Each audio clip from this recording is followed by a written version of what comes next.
Bonjour à tous, bienvenue. Nous sommes le mardi 13 janvier. Voici les titres de ce journal. L'émotion est toujours présente, notamment à l'occasion de l'hommage rendu aux 3 policiers tués lors des attentats. À Paris ou ailleurs, l'ensemble de la profession est solidaire. Exemple au commissariat de La Roche-sur-Yon. La Vendée attire. En 5 ans, plus de 40 000 personnes se sont installées sur le département. Ce sont les chiffres de l'INSEE présentés aujourd'hui. Il donne vie à la matière première. Daniel Moulineau est sculpteur sur pierre. Ce Vendéen d'adoption façonne et taille depuis plus de 15 ans dans son atelier à Apremont. Rencontre à la fin de ce journal. Et on débute donc cette édition avec l'hommage rendu aux 3 policiers tués vendredi par les auteurs des attentats. Une cérémonie présidée par François Hollande, le président de la République, qui a d'ailleurs déclaré « Ils sont morts pour que nous puissions vivre libres ». Une déclaration faite devant les familles, les proches, mais également l'ensemble de la profession. L'émotion était donc évidemment immense aujourd'hui, à Paris bien sûr, mais également partout en France, comme a pu le constater Carl Laboureux au commissariat de La Roche-sur-Yon.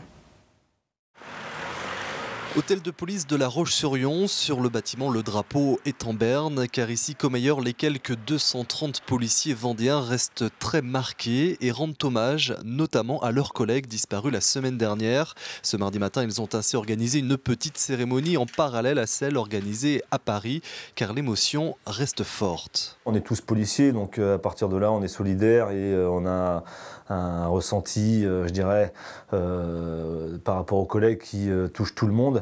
Et il est évident qu'on se sent tous concernés dans la mesure où ça aurait pu être n'importe qui d'entre nous. Tous les jours, à un moment donné de la journée, on y pense pour ne pas oublier, parce qu'il ne faut pas oublier, effectivement, il faut en tirer les enseignements. Mais effectivement, c'est quelque chose qui marque. Marquant également, notamment depuis dimanche, la considération et les remerciements des Français envers les forces de l'ordre. Une certaine forme de reconnaissance qui réconforte et qui conforte les policiers. Les marques de sympathie ou de remerciement, on les a toujours connues, mais à titre individuel. Là, ce qui a changé, on a l'impression que c'est à titre collectif.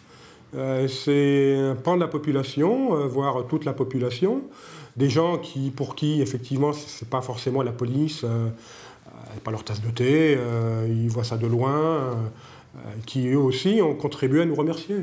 Et ça, c'est vrai que c'est très sympathique. Au-delà du recueillement reste maintenant la question des moyens législatifs et humains. En Vendée, depuis les événements, la surveillance de certains points sensibles a été renforcée, tout comme le nombre de patrouilles, une dizaine contre 6 ou 7 en temps normal. Avant même sa sortie, on connaît la une de Charlie Hebdo. C'est donc le prophète Mahomet, dessiné par Luce, l'un des caricaturistes survivants du journal. Mahomet reprend le slogan mondial « Je suis Charlie » et pleure. Au-dessus de lui, une phrase « Tout est pardonné ». Demain, l'hebdo sortira comme à son habitude, mais cette fois, il sera tiré à 3 millions d'exemplaires contre 60 000 habituellement. Il sera vendu dans 25 pays et à quelques heures de sa parution, tout le monde espère avoir cette édition évidemment un peu spéciale. C'est une qui va tout à fait dans l'esprit de Charlie Hebdo. Ils ont quand même une capacité à prendre du recul sur la situation qui est importante. Je ne sais pas à quoi penser, j'ai jamais acheté ce journal. Ils continuent dans leur optique, donc c'est très bien. Hein. Pas céder aux terroristes. C'est un bel hommage aux dessinateurs qui sont et tout leur personnel qui est décédé. Moi, ça me convient bien et je me précipiterai demain matin pour l'acheter. Et du côté des buralistes, on n'a jamais vu ça. Avant même la sortie, de nombreux clients ont tenté de le réserver. Je crois que c'est la première fois que je vois une chose comme ça, de mettre des revues de côté pour des gens voilà, qui sont vraiment très très peinés de ce qui s'est passé à Charlie. Donc maintenant, le problème qu'on va avoir, c'est que déjà, je ne sais pas combien je vais recevoir de Charlie demain matin. Et donc, il y a une réservation au moins de 150 à 200 journaux qui sont là en attente, enfin des noms que je ne connais même pas sur certains. Et je ne sais pas comment je vais gérer demain matin mon stock. Et précisons que 9200 exemplaires du journal seraient en vente demain en Vendée. Moment rarissime dans l'histoire de l'Assemblée nationale. Les députés ont observé une minute de silence avant de chanter la Marseillaise. Une séance pour rendre hommage aux 17 victimes des attentats de vendredi dernier. Et quelques heures avant, la ministre de l'Éducation a annoncé la mise en place de livrets de laïcité dans tous les établissements. Concrètement, dès la rentrée prochaine, le corps enseignant recevra des supports pour mieux comprendre et mieux expliquer les sujets sensibles. Et tous les élèves de la primaire au lycée auront également 1 heure par semaine d'enseignement moral et civique. Durant ce cours, on y parlera notamment de la lutte contre le racisme et de l'antisémitisme. Mais avant ces nouvelles mesures, les écoles ont déjà dû trouver des solutions pour aborder l'actualité de ces derniers jours avec leurs élèves. L'expression est évidemment au cœur des cours en ce moment, comme a pu le constater Delphine Ledu dans plusieurs établissements du département. Ce qui me semblait important, c'était quand même d'expliquer dans les classes aux enfants pourquoi on allait faire une minute de silence. Ces enseignants en école primaire ont été aussi confrontés aux questions, à l'incompréhension parfois des enfants suite aux attentats. Chaque enseignant a adapté son discours en fonction de l'âge. Pour Jean-Guy et Jean-Charles, professeurs de CM2, c'est la charte des droits de l'homme et du citoyen qui a été mise en avant. Nous sommes restés dans ce cadre-là, le droit de pouvoir s'exprimer, et puis bon, on a dépassé un petit peu le cadre français en prenant compte du fait de la liberté que l'on pouvait avoir dans notre pays, cette chance aussi de pouvoir s'exprimer librement sans aucune crainte. On reçoit notamment, comme on affiche, le petit quotidien, voilà, donc des articles qui sont intéressants pour eux. Et on continue à en discuter, étant donné que bon, on baigne encore dedans, quoi. Rassurer, être à l'écoute, c'est aussi ce que cette enseignante a pu mettre en place pendant les quelques jours qui ont suivi les événements tragiques. Aujourd'hui, s'ils en reparlent, ils sont moins dans l'affect.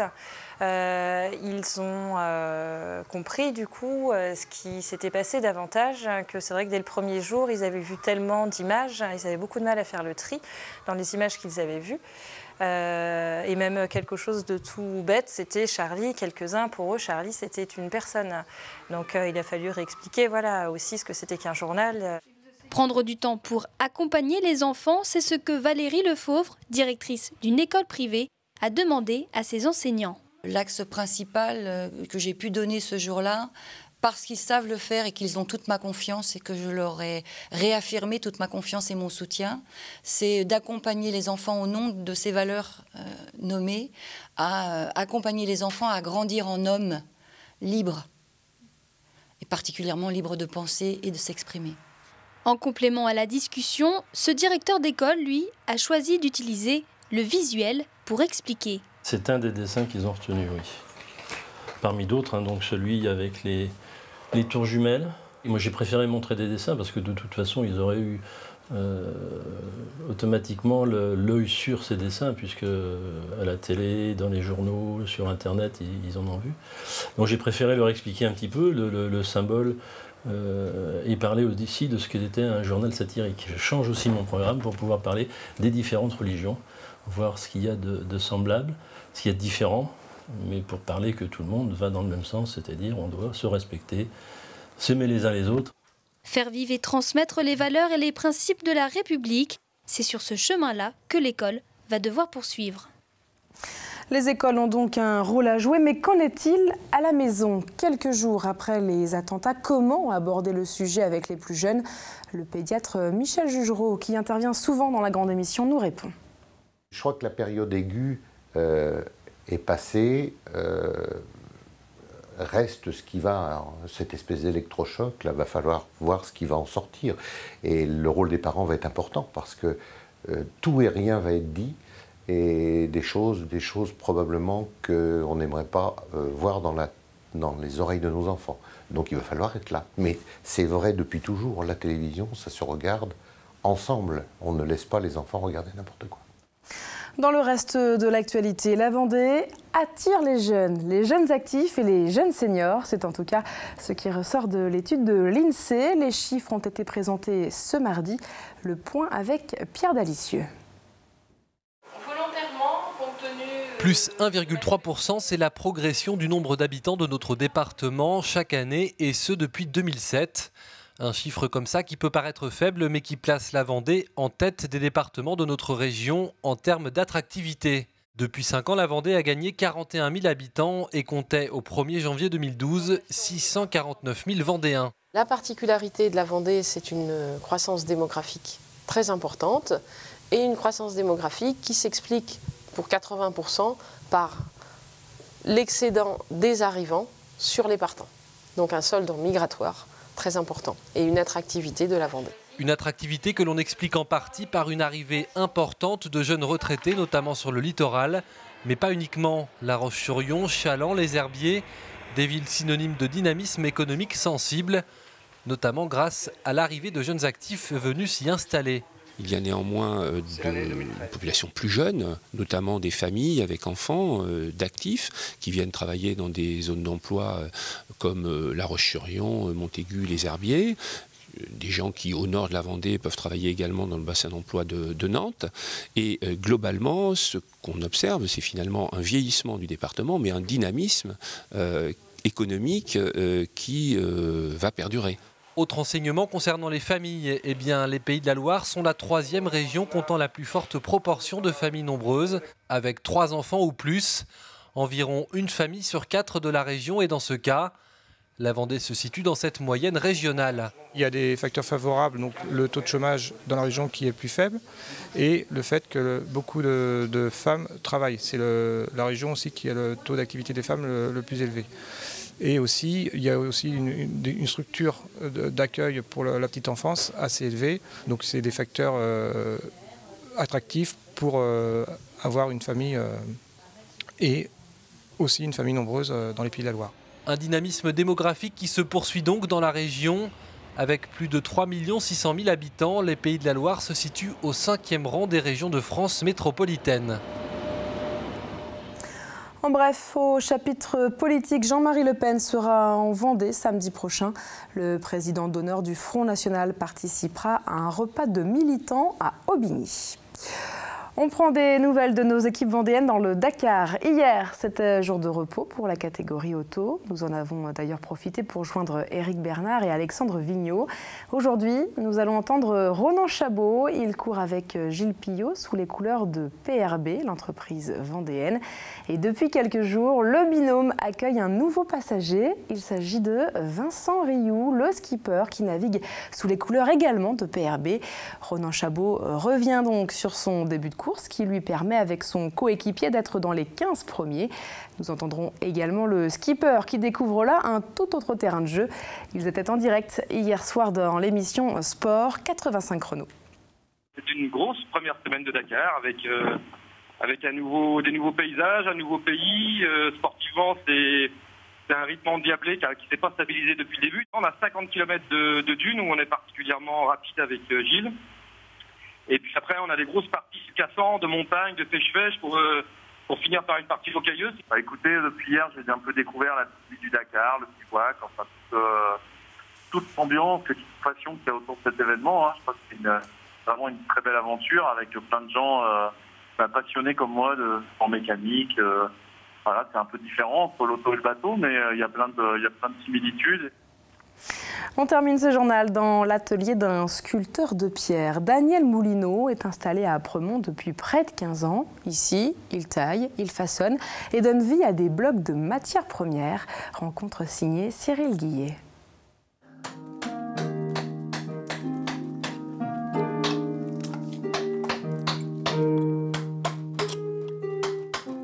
Loin des regards, dans son atelier, Daniel Moulineau vit sa passion, la sculpture. De ces blocs de calcaire qui viennent tout droit des carrières du Poitou, il façonne et vide éclat après éclat la pierre pour faire naître ses sculptures. Le rêve de tout sculpteur, c'est le rêve de Pygmalion, hein, c'est de donner vie à une matière qui est inerte, hein, finalement. Si je fais des statues, c'est ça. En sculpture, c'est d'abord savoir dessiner. Rapidement, Daniel Moulineau s'est spécialisé. Passionné d'histoire, il s'est tout particulièrement tourné vers le Moyen-Âge. Il réalise des copies de sculptures, comme ici ce chapiteau présent sur le portail de l'église de Maizet, qui représente des acrobates. Ou encore ce personnage qui incarne la paresse, un des 7 péchés capitaux, une sculpture relevée à Nieul-sur-Lotise.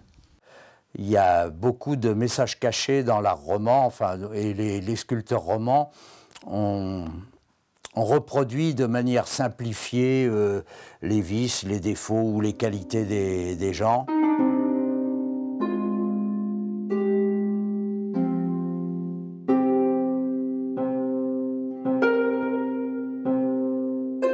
Parmi ses réalisations, une reproduction d'un fragment du gisant de Chabot exposé au Louvre et une commande du château de Chambord, un bas-relief représentant une salamandre. Nombre de ces sculptures sont moulées pour être reproduites et être vendues à prix abordable, car la sculpture, contrairement au modelage, ne supporte pas le geste de trop. Ah, j'ai pas le droit à l'erreur. Si, je me trompe, à ce moment-là, je recommence, c'est fichu. Voilà. Si vous souhaitez voir ces réalisations, quelques-uns de ces moulages sont exposés dans le dortoir de l'abbaye royale de Nieul-sur-Lotise sous la forme de sculptures de résine lumineuse. Comme chaque jour, on jette un œil du côté du ciel et ce mercredi sera complet. Nuages, pluie, vent et éclaircies sont annoncés. Seuls les lieux et les moments de la journée seront différents et surtout, seule certitude pour l'ensemble du département. Les températures dépasseront encore les 10 degrés. Le point complet sur la météo, c'est dans quelques minutes. Quant à nous, on se retrouve évidemment demain pour un nouveau point sur l'actualité vendéenne.